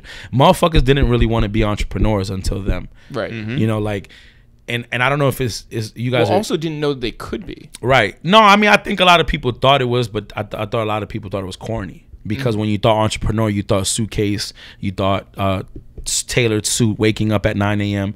And they showed you, no, you can wake up at 12 and smoke a blunt and be with a model and hop on a jet, and that's in your sweatsuit and the whole thing. Yeah, and like that's how I carry my shit now. I have meetings with I won't name my clients, but I have meetings with companies that are like Fortune 500 ranked. I'm sitting in a room with 7 executives that are all on the Forbes list, and they are all in Italian suits, and I'm in Jordans and jeans. How hard is it to explain the culture to these guys? It's who impossible. May not, yeah, and I because we've had like those crazy meetings where it's like, would they want to buy you out? Well, yes, yeah, but also like where people, you know, they don't catch the references. Yeah, of course. And you try to crack a joke and they're like, nothing. Or anything. No, I gave up. I don't do that. I tell, you know, it's very clear. You came to me because you guys don't have an understanding of what's going on there, and you have a consumer that you have to reach. Marketing, the reason I love marketing and the reason that I shifted a little bit of gears from sales to marketing, and we still do sales at the company, but marketing is creating a language between a product and a buyer. That's what marketing is in its essence. And if a company hires me that doesn't understand that language and needs me to be the translator, that's fine. But they have to give me free reign on how I write that language. And that's the only type of clients I take. I don't take clients that are like, hey, we want to reach the Latino consumer, so let's slap J Balvin. I'm like, no, fuck you. Yeah, you are not slapping J Balvin. Yeah. Because I know a guy who can find where you live, and I'm gonna smack the shit out of you if you do that. Nah, but also you know, because he wears glasses. Right. You never smack a man with glasses. Right. Which is why I wear glasses. But to keep, I thought you knew Mano. Also because my vision is terrible. But, you know, whatever. No, but like, you know, that like, you know, I have clients that do that shit all day, and I'm like, nah, I can make the Latino community respond to a Pusha T campaign. And I can make the urban community who doesn't speak Spanish respond to a Balvin campaign. It's about writing the language. Well, just tell your entire plan right now. Yeah. just lay But it all I'm out. just saying, like, that's what it is. And like, you know, when I sit with companies, they have to give me free reign to do what I do, because I can't, me trying to explain to them before is counterproductive. You guys don't know this. You guys know business, numbers, sales, product development, whatever it is, colorway, whatever you guys are selling, that's what you guys know.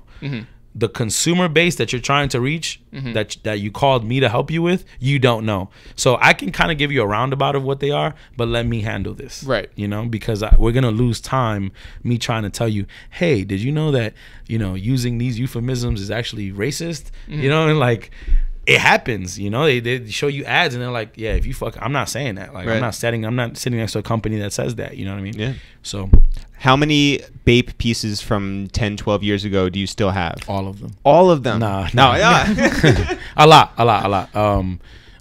My house is very crazy. Like, I'm actually about to remodel for the 3rd time because I don't have room. You know, I have maybe like I've probably got it down to like 500 pairs of sneakers. Good. Yeah, something reasonable, right? Yeah, sure. So I you know, it was crazy. It was like in the 7s and 8s. But well, first of all, what happens to the 200 pairs that you no longer have? I give away, I sell, you know, like I know reseller kids that like live off that. So I give them to them and let them make money off of them and give me back whatever. Like, I don't.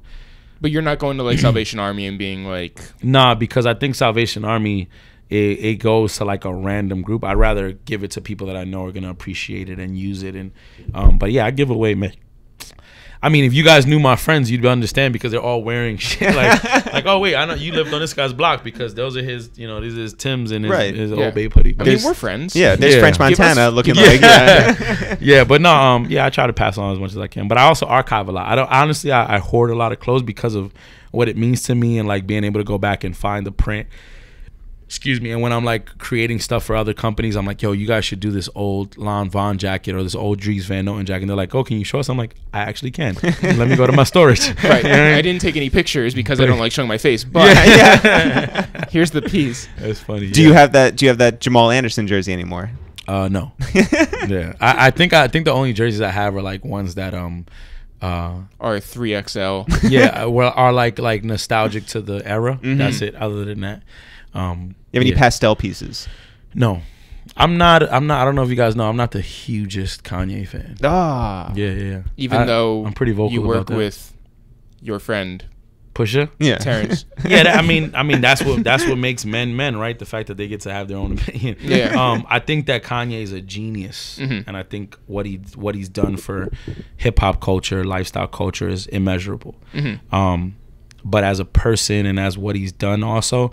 And his actions. Personally, I'm not the hugest fan. I'm a big fan have you of met everything. Him? Of course, yeah, a bunch of times. And of course, I have the ultimate respect for him. Yeah, as a person, you just leave like mean comments online, and then you never say anything. I just to his create face. another page. Yeah. You know, and then say fuck Kanye. No, oh no. My What God, I love what you do. Big fan.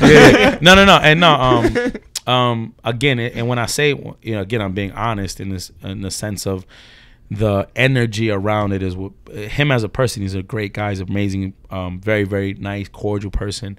When he wants to be, I guess, to certain people have other opinions. But but the thing with me is I don't know if you guys know this, but one of my biggest like inspirations and icons, people I've actually tried to model myself over, is Don C. And it's weird because now that I'm kind of cool with him and we're friends, I still geek out over him, and we're like not. You know, it's weird for another grown man to geek out over another grown man, right? Generally. Yeah. Right? And there's somebody that's not like an artist or celebrity, but like to me, Don C and the Don C's of the world are the reason that people like me have a shot, because we don't have a specific talent that's like measurable that says, hey, you can put up 30 shots or you can put out 3 solo albums or whatever it is. Our talent is being who we are, and it's creating a beacon of lifestyle and culture. And there was always that guy on the block and in your neighborhood that was that guy. And now that guy has a position that he can point to and say, I can be this. I can be a Don C. And even or I can Virgil, be a Don C. Yeah. Bars. Yeah. But like those people, right? Those people to me mean a lot more to the journey. And obviously I think if you ask Don wouldn't be where he is without the help of Ye. Sure. But in that same reverse, I don't think Ye would be Ye without Don. I think that's very true too. And like I always used to look at it's like Biggs, right? It's like you look at the pictures of Rock, and there's certain people that are gonna be like, wow, Jay-Z. And there's gonna be people like, who's that quiet guy in the back that's not saying anything, but he's always in the room? That's who I was. I was always like, who's that guy? You know what I'm saying? So it's like with Don, it's the same thing. Like I used to see pictures of Kanye, and it was cool. Like everybody's like, yo, look at Kanye's outfit. I'm like, nah, but look at the nigga that's right behind him that looks kind of like Arabic, but he's black, but he's Spanish, but he's like light skinned, but he's wearing the sickest outfit ever. And that's why I geek out over him. And I think I'm a big proponent of giving people their flowers while they can still smell them. Shout to Kanye. But you know, I that's why I'm not, you know, I'm kind of vocal about me having more of a focus and not putting so much focus on the Yeezy hype, and kind of highlighting people more like Don, like Virgil, like Iben, who were just as instrumental in the journey to the Ye-ism. Totally. Where were you when you when Beyonce sent her verse over? Oh shit. We were at a GQ photo shoot. And somebody in, I don't know if she wants me to name her, but somebody in Beyonce's camp FaceTimed me and was playing me the reference, and like I was like, what the fuck? This is actually gonna happen. You know, this is crazy. Well, and how like, long was it in the works for? 3 weeks, 2 weeks. It happened fast, man. It happened fast, and it was like, I still can't believe that shit. We pulled that off, man. Like, shout to Beyonce. You know, I may be like, you know, I've had connections with Beyonce because of the brand, because of All Noir and through Hove, and you know, I made a pair of sweatpants for Hove. And I left him at the office, and he's like, he came in the next day. He's like, yo, I was like, you got the pants? He's like, yo, them shit's too tight, B. Like, you gotta make them shits bigger, man. Make me another pair. And I'm like, okay, there goes $2,000 down the drain, right? And then 2 days later, Beyonce goes on Instagram for Michael Jackson's birthday, and she's wearing a blazer, the Michael Jackson hat, and our sweatpants. Oh shit! She took them from him, and she was wearing them like baggy, and I was like, that's the best mistake in life, ever. Yeah. And she just joked, and then like, you know, she came back to us and we made her a special color, and so we've had those connections, but I've actually never got to, you know, work or anything with her. But then I got close with somebody in her camp, again, who remain nameless, and we're really close, and that shit just happened quick, man. And it was like, I couldn't believe to be a part of it. It was insane. And like the craziest part about that is that the song released after the Puerto Rico thing. Puerto Rico, sorry to the people of Puerto Rico, the devastation and the hurricane that they faced. We were on tour with Balvin in Houston at this, there's this venue in Houston that's like the most trap Spanish club ever. My man from Houston, Xavier, was like, he works for Rap a lot, and he's like, yo, no black people come to this side of town. It's not friendly over here. Like Mexican cowboys with shotguns, like in the parking lot. And there's like, this place is so unorganized, but the energy is undeniable. It's actually a club. It's not a venue. Mind you, an artist of J Balvin's caliber performing in a club is crazy. Like, but this place was packed to the brim, and we can sell out 7 nights in a row if we want to. We get there. Balvin's flying in. I was on the bus that night, and because I had to do something in the city before, so I was on the bus. Balvin flies in, and he's about an hour late for the show. No big deal, though. The record drops 30 minutes before he's supposed to hit the stage. Nobody in the crowd knows yet. And we're all on the bus like tears. Like, fucking, yo. And she posted it, and we're going crazy. Balvin pulls up. His eyes are like red. And he's like, I'm like, yo, you ready for this? Like, we about to, and like, I'm like, yo, cue up the shit and have them play the intro. We changed the whole set list. Yo, we went out there. No lie, I've only felt that energy twice at a show. It was the I Declare War concert when Nas and Jay made up. Yep. And like I felt the floor move. Yo, this club, no lie, when that Beyonce shit hit, everybody was quiet for a second and was like, they were wondering if it was like playing Beyonce. And then we played the video with her, you know, where she's like spinning. Done. Yo, like, I've never that's her city too. That's what I'm saying. Yeah. Like, it was her city. The night of the record dropping, nobody knowing, Balvin being like, you know, it was something I'll go to the grave with, man. That shit was awesome. Yeah. Another question is 2018 is coming up, obviously. Yeah. I mean, if we get there, right? Honestly, we might not make it. Yeah, we might not make it. Yeah. What do you see happening? You know, either in fashion or music or streetwear or something that you think is like on the horizon.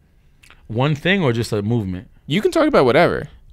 Man, so much shit, you know, in 2018 is gonna happen. I think Push is finally gonna drop his album. Yeah. Hey, listen, man, time is a luxury.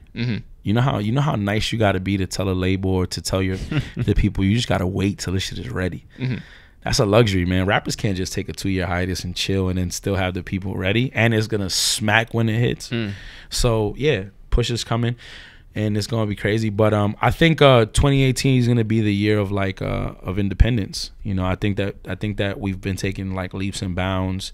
You know, and I'm working on this project with my people, my partners, RPM Group, Renee and Lillette, where we're building a new structure of business for creatives.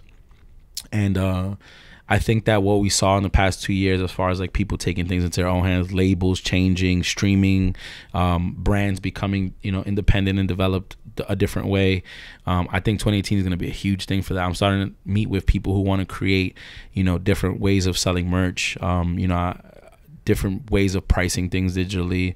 And I think 2018 is going to be a big year for independency, like people doing things on their own and it killing and people being able to buy it directly and pay for what they're getting for, you know what I mean? That's what I think 2018 is going to be about. So you can finally get Jay-Z those sweatpants that he wanted. It's crazy because the time before last that I saw him, you know, what I love about Jay's style is like, I don't think he lets any trend dictate anything, right? He always like sets it and he's like, this is what I'm gonna wear. So like everybody's jeans is slimmed up. Everybody's, no matter who you are. Some people too much, right? And then when I saw him, he was wearing sweats, these rock sweats, and they were like a little snug on him.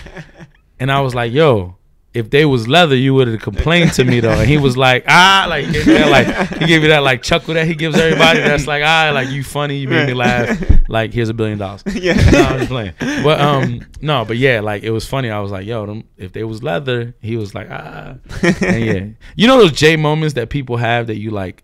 It's really nothing if you just say it's not Jay. Right. Like if you were to tell your homeboy something and he's just like, you'd be like, asshole, like say something. Right. But if it's Jay, like it's like then it's like the greatest. It's a headline. Yeah. You guys have met him, right? Yeah. And has he given you like a moment or? Yeah, I interviewed him for Rolling Stone a couple of times, and I thought I was gonna throw up because I was so nervous to meet him, and then as soon as I like came near him, his like, energy is crazy. No, no. Anybody you will ever speak to, you know. And I always tell people this is, it's insane to me that like the only 2 people I ever can say were my role models was Jay and Pharrell, and I worked with both of them, and I'm cool. And it's just calming just around them. No, like what do you mean? Well, I mean with Jay, I was so calm. No, like Pharrell. No, Pharrell is like. His energy is insane too, but it's like he's a lot more of your friend. Jay, no matter how friendly he is, he's still like, like this energy is nuts. Like you feel like nervous. Oh no, I didn't feel nervous. You didn't? No, everybody I know I feels felt nervous for weird people. I felt nervous for Cash Out. Okay. But with we met Stevie Cash Out from Cash Out. Cash Out. Doughboy's Cash Out. No. I'm talking about like.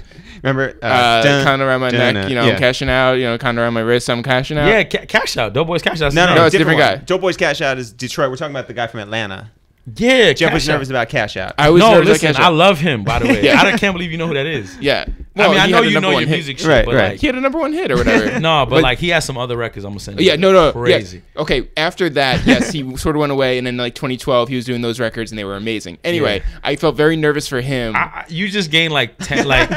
You got to step it up on the trap music knowledge because that's impressive. Like me and Pusha have like battles about who's gonna find the next real trap artist, and like he always wins because he listens to a lot more music. But like Cash Out, I still think you're talking about Doughboy's Cash No, Out, and they're from Detroit. No, they got robbed. No, right, listen. correct. Cash Out. If you go back, Cash Out was called Doughboy Cash Out. DOEBOY Cash Out, and then he shortened it too. and then it's just Cash Out. Yeah. But Doughboy Cash Out is the same guy we're talking about. The kids from Detroit, I don't even recognize. Okay, that kid is ill, and Anyway. How was that interview, by the way? Can I ask you that? Can I ask you a question? Yeah, of course. How's that interview? What do I care? That was it was good. We did it for MTV. The Cash Out one or the J one? Oh, the J one? No, the Cash Out. Cash Out. Yeah. No, who wants to hear about J? Yeah. No, the Cash Out one went fine. It was great. I forget because we would do these MTV interviews and we would ask like funny questions and like sort of like throw people off their game. Yeah. And so I remember with Cash Out we were gonna do something and I was so nervous. Like I get nervous for like when I know like I'm about to do something. Like we did this thing with A$AP Rocky a million years ago, and I said you might have an eye problem. Everything you see is purple, so you might have an eye problem. And I was like, how many fingers is Jeff holding up? Right. And then Eric holds up 4 fingers, and Rocky's like super confident. He's just like, I think he's holding up maybe like 4. And I go, thing is, I'm Jeff. Yeah. And so like, but like even before that, like it's just like, you feel this nervous energy. But I felt very nervous for Cash Out. For Jay-Z, it was a very calming thing. Right. And he laughed at everything I said. He was just like, and it was like the best moment ever. Like, it's surprising though because I'm talking about other celebrities. Yeah. Have told me like other friends who are artists are like, man, you around Jay is just a different aura. Yeah. It's just a different energy. Like he walks like he's Jordan. Only thing is Jordan's a dick and he's not. You know what I'm saying? Yeah. Like, also better jeans. Yeah, way better. Way better jeans. But not by that much size. No. I'm just playing. I hope he doesn't hear this.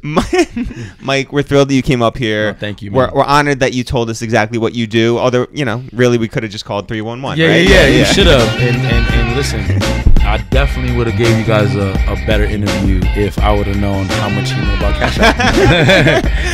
Yo, thanks so much. But thank you guys for having me. I think what you guys do is ill, and I'm a big proponent. I don't do interviews much. I don't know if you guys know that, but I try to stay away from that shit because it's like whatever. But I'm a big proponent of people who are passionate about what they do, and you guys have always taken it a step further. And I think I didn't know you guys wrote for so many other people, but I also don't read that much. So I did most of my reading in jail, so I'm all for that. Thanks so much. Thank you guys, man. Thanks everyone for listening to this new episode of A Waste of Time with It's The Real. Jeff, if people want to find out more about us, we are It's The Real. If people want to find out more about our podcast, it's called A Waste of Time with It's The Real. If people want to know where they can go get their tickets to our next live show happening on January 10th, 2018 at SOB's here in New York City, Jeff, where can they go? You can always go to ItsTheReal.com, buy your tickets today. They will be selling out soon. If you want to go to listen to any of our episodes, new, old, whatever, go to A Waste of Time with It's The Real on iTunes. You can also go to SoundCloud.com/A Waste of Time. You can always listen to any of our music on Spotify, Apple Music, Pandora, Tidal, Google Play. Yeah, all the services. We are there. Search for Teddy Bear Fresh by It's The Real. If you want to find us on any of the social media networks, we are usually at It's The Real, including on Facebook, Twitter, Instagram. Jeff, you know this podcast is not going to get any bigger unless our friends, family, and fans promote the fuck out of this podcast and tell all of their family and friends and fans about it. So, we know that it starts with us. we like to shout out all of you guys to spread the word. Jeff, who do you want to shout? I want to shout out Ka, as in Good Guy Ka, on Twitter, who says that the Q&A episode made him appreciate us even more and shows how much we care about our craft. That is pretty awesome. So shouts to him. Yes, Jeff, I want to shout out all the people who left comments on the Instagram that we put up with our friends Naomi and Phil and Rembert and Scotty and Jinx. The year-end episode Instagram that I put up the other day, people saw us down in our stupid Winter Wonderland lobby and commented about it. So I want to shout out DJ Yanni, Ugly New York, Mensa the DJ, Tech and Music Fan Randy, Jana All Day, Mitchell Bailey, Anthony, Marcus Strankowski, It's a Charles, and Daniel Tutopoli, all of you guys for jumping in our comments and leaving great ones for us. Spread the word about this podcast. Get your tickets right now for our next live show here in New York City at SOB's. ItsTheReal.com. As always, Jeff, not for real, for real. Sure. We'll see you guys tomorrow.